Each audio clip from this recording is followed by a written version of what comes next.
Hi, Evil fans. Welcome to Tori Talks with Dr. S. I'm Tori. This is Dr. S. Today we're going to talk about Evil, Season 4, Episode 4. It's called How to Build a Coffin. What does that have to do with episodes? I was going to ask you the same thing. I'm still, maybe as we talk about it, it will make more sense, but there was no coffin. Is it because of the demon of grief? I don't know. Metaphorical coffin? I don't know. All right, well, we start with a very satisfying sequence of scenes where Dum Dum Leland is on daddy duty. Demon daddy duty. That was great because that's what Cheryl had been wanting him to experience, and so he did. That mobile with the, that was great. That was, yes, it was so nice to see him struggling. And to have, exorcist-type vomit, projectile at him. That was great. Yeah, so, of course he can't do anything. So he asks for Crazy Grandma Cheryl's help. Mm-hmm. Turns out that the baby needs to hear his biological mother's voice to soothe him. Mm-hmm. And then, the whole thing with Dr. Kurt and then I don't know if it's an assistant or just a colleague of his that has the spying on her. She's being maybe paid. Maybe she was the assistant, but then they got to her to pay her a lot of money to spy on him. Because, she's reporting anything that she observes whenever Kristen's involved. So they have access to recordings of Which her. Which is so shady. Dr. Kurt's the worst. I don't think you're allowed to do that. Well, I mean, she probably stole them, right? Yeah. Oh, you mean the recording part? It? Oh. I've never heard of that. They used to do that, huh? They used to say, I'm recording this session, right? But, maybe they shouldn't do that. I've never heard of, except for in an educational setting where you have to be observed, but then I think you'd delete it right after. Oh, that's scary. I don't know. I was I don't know. Therapists do that anymore. Oh, good to know. Well, in all this chaos, Dum Dum Leland decides to summon Andy to do this horrible task of killing his daughter. That's so messed up. Yeah, so they hear Kristen saying he always wanted a boy, always wanted a boy. Well, not that bad. I joke.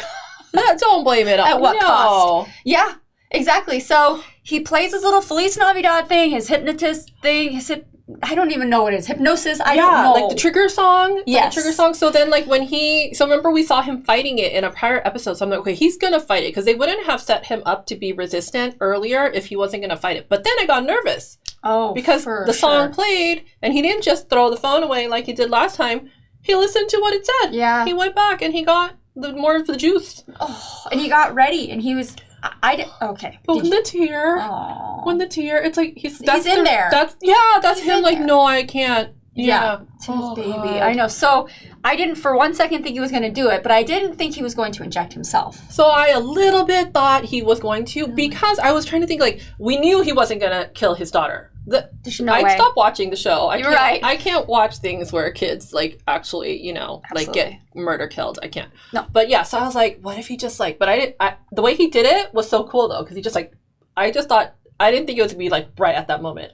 So I was oh, that was good. It was well done. It was. It was a relief. Oh my gosh, and her little foot there. And I was you can't do it. What? You're not going to do this. No way. Well, this obviously lands him in the hospital because I thought Andy's dead. That's how they're gonna off I was him. No, don't off him that. So I'm glad that he survived. Yes, he's gonna be okay, maybe. So he decides because Kristen doesn't understand what's going on. But the thing is, he doesn't understand what's going on. He just knows he's having a psychotic. I'm a little confused though because why do they keep thinking he's an addict? Can't you easily test for that? True. Why does she? Yeah. Why wouldn't you if you think he's an addict and they've seen the whole where right? People do that. What's in the bloodstream? Why was that never mentioned? Yeah, Kristen? I know. I thought a little discrepancy that a little bugged me. Yeah.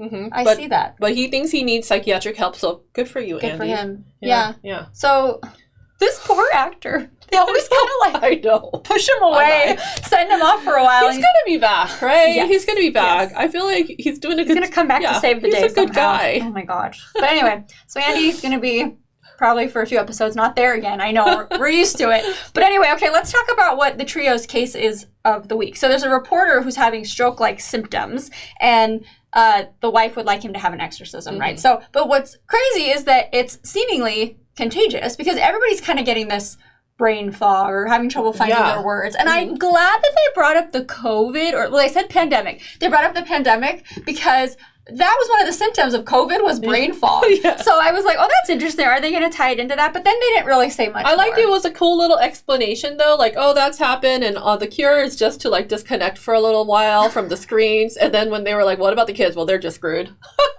Oh, yeah, that's right. They've so grown up that way. Yeah. What did you think about Ben's Jin, or Id, is telling him to initiate, like, sexual contact with Kristen? I don't like that. I know. We already have the whole David thing. Yeah, come on. Yeah, no. I think that was just kind of, like, unnecessary. I think so, too. Yeah. But then is it, like, are they trying to say that, like, his sexual prowess is, like, increased? Because then that girl comes back, Renee, and she says that he called her, like, wanting a little hookup, a booty call. He's, like, disassociating from his id, right? Yes. So one of the explanations is, like, you know, his id is, like, also operative now. Yes. Right? And so the id called her. Yeah. But he doesn't remember. So he, like, blacks out that part or disassociates it. I thought that was so fascinating. Yeah, definitely. I just like this new Ben character now because he's kind of saying stuff that he wouldn't normally say. Like, he said, well, let's just do the exorcism because you guys are going to do that anyways. And any scientific theory I have, you're just going to punt away like no big... And he's not wrong. Like, oh, dang.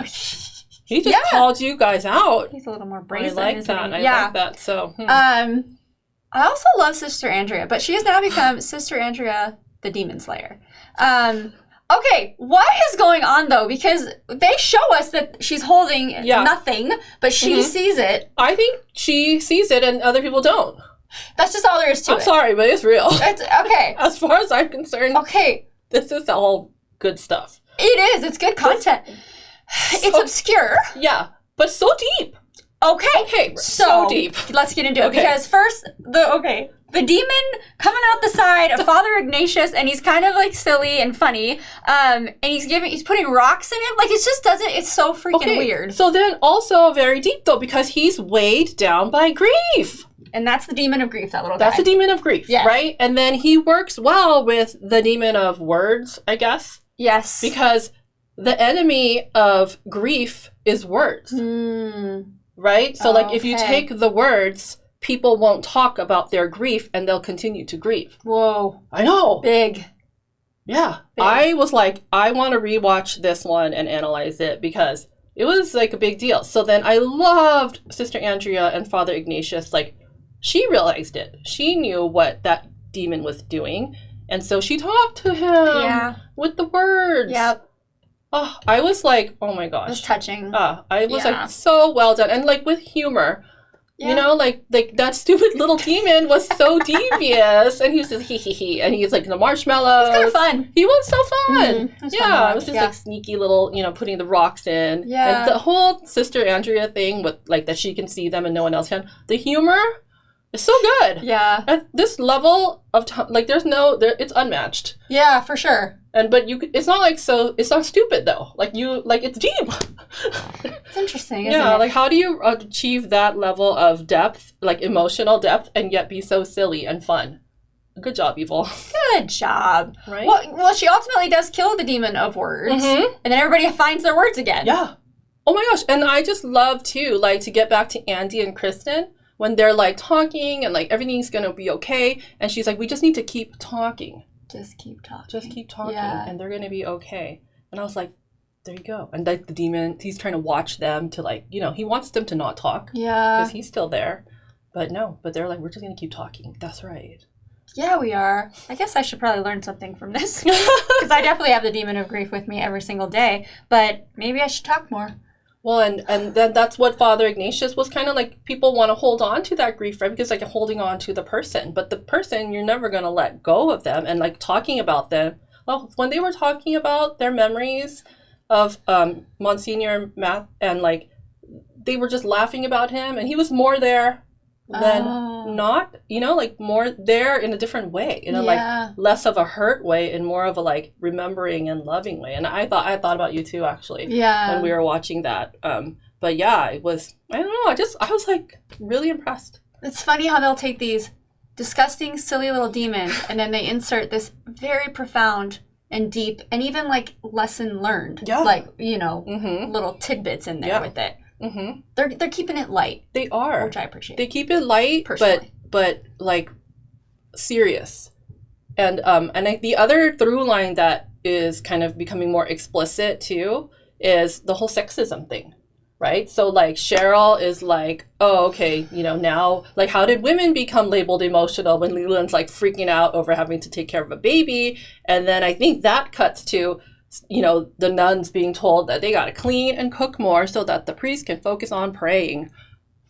You see that through line? I feel like there's a rebellion being sown on both sides. So like both on the side of good and on the side of evil, I guess, if there's good and evil. Right. There's sexism in both of them. Ah. So I don't know. I like it. Well, it's very thought-provoking. It is. Yes. Okay, that wraps up this episode. Let us know what you thought of this episode by commenting. And you always have really great comments, by the way. Thank you for that. And then we'll see you next time. Thank you. Bye-bye.